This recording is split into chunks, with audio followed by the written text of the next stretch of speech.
जाए कि वर्तमान समय का सबसे घातक हथियार कौन सा है, तो अधिकतर लोगों का जवाब होगा परमाणु हथियार। पर क्या आप जानते हैं कि परमाणु हथियार के अलावा भी ऐसे बहुत सारे हथियार हैं जो इतने ज्यादा घातक हैं कि उन पर प्रतिबंध लगाया गया है, यानी कि ऐसे हथियार जिन्हें युद्ध भूमि में इस्तेमाल करना इलीगल है। और आज के एपिसोड में हम आपको 5 ऐसे ही घातक हथियारों के बारे में बताने जा रहे हैं जिन पर बैन लगा हुआ है। So without wasting any time, let's begin.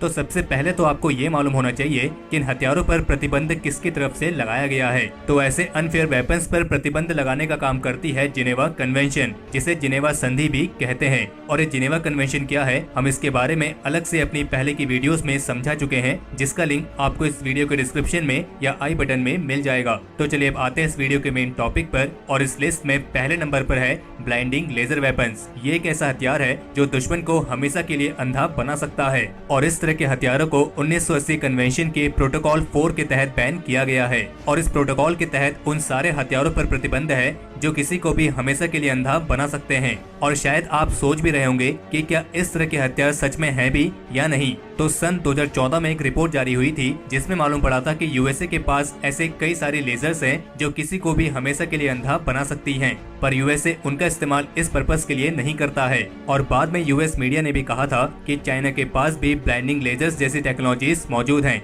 हालांकि आज तक कभी भी इस हथियार को किसी सोल्जर के ऊपर इस्तेमाल नहीं किया गया है। और आपको बता दें कि प्रोटोकॉल के तहत केवल वही लेजर वेपन बैन है जो कि किसी को परमानेंटली ब्लाइंड करे। तो चलिए बढ़ते हैं इस लिस्ट के अगले हथियार की तरफ, जो कि है फ्लेम थ्रोअर्स, यानी कि एक ऐसा हथियार जिसे आपने कई सारी मूवीज या फिर पबजी जैसे किसी मोबाइल गेम में जरूर देखा होगा। और इस तरह के हथियारों को इंसेंडरी वेपन कहा जाता है। इंसेंडरी का मतलब हुआ आग लगाने वाला। और अब कन्वेंशन प्रोटोकॉल के तहत युद्ध भूमि में इस तरह के हथियारों का इस्तेमाल बैन है। हालांकि इन पर पूरी तरीके से प्रतिबंध नहीं लगाया गया है, पर ये निर्भर करता है कि आप इसका इस्तेमाल किस इरादे से कर रहे हैं। जैसे कि आप इसका इस्तेमाल किसी घर को जलाने या उस घर के अंदर मौजूद लोगों को जलाने के लिए नहीं कर सकते हैं। और यहाँ तक कि आप इसका इस्तेमाल जंगल या किसी झाड़ी को जलाने के लिए भी नहीं कर सकते हैं। हालांकि आप इसका इस्तेमाल किसी ऐसे मैदान को साफ करने के लिए कर सकते हैं जो कि किसी कॉम्बेटेंट्स या कॉम्बेट से जुड़ा ना हो। और अगर बात करें इतिहास की, तो प्रथम और द्वितीय विश्व युद्ध में इस तरह के हथियार का इस्तेमाल काफी ज्यादा किया जाता था। और एक रिपोर्ट के अनुसार कोरियन और वियतनाम वॉर के दौरान भी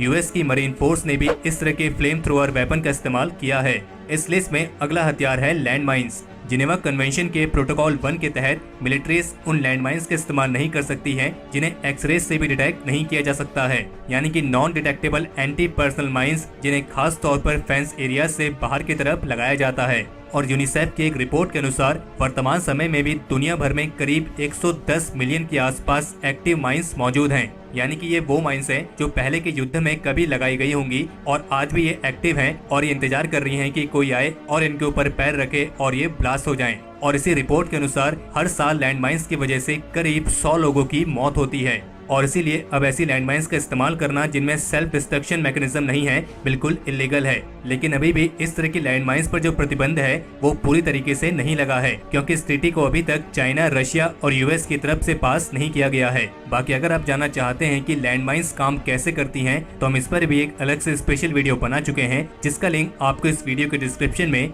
या आई बटन में मिल जाएगा। तो चलिए बढ़ते हैं इस लिस्ट के चौथे हथियार की तरफ, जो कि है स्पाइक पिट्स। ये भले ही सुनने में काफी पुराना लगता है और आपको लगता होगा कि इसका इस्तेमाल बहुत पहले किया जाता था, लेकिन आपको बता दें कि स्पाइक पिट्स का इस्तेमाल वियतनाम वॉर तक भी हुआ है। हालांकि 1979 यानी कि 1979 कन्वेंशन के प्रोटोकॉल 2 के तहत इसका इस्तेमाल पूरी तरीके से बैन कर दिया गया है। इस स्पाइक पिट्स के तहत जमीन पर एक गड्ढा किया जाता है और ये गड्ढे बहुत ही नुकीली चीजों के साथ भरे होते हैं और फिर बाद में इस गड्ढे को ऊपर से कवर कर दिया जाता है ताकि ये दिखाई ना दे। और जैसे ही कोई इन गड्ढों के ऊपर पैर रखता था, वो सीधे इन गड्ढों में भरी हुई नुकीली चीजों के ऊपर जाकर गिरता था, जिससे उसकी मौत तो नहीं होती थी, लेकिन इससे दर्द बहुत होता था और कई बार इससे इन्फेक्शन फैलने का डर रहता था। और इसका इस्तेमाल खास तौर पर दुश्मन की सेना की रफ्तार को धीरे करने के लिए किया जाता था। और इस लिस्ट का 5वां हथियार है मस्टर्ड गैस।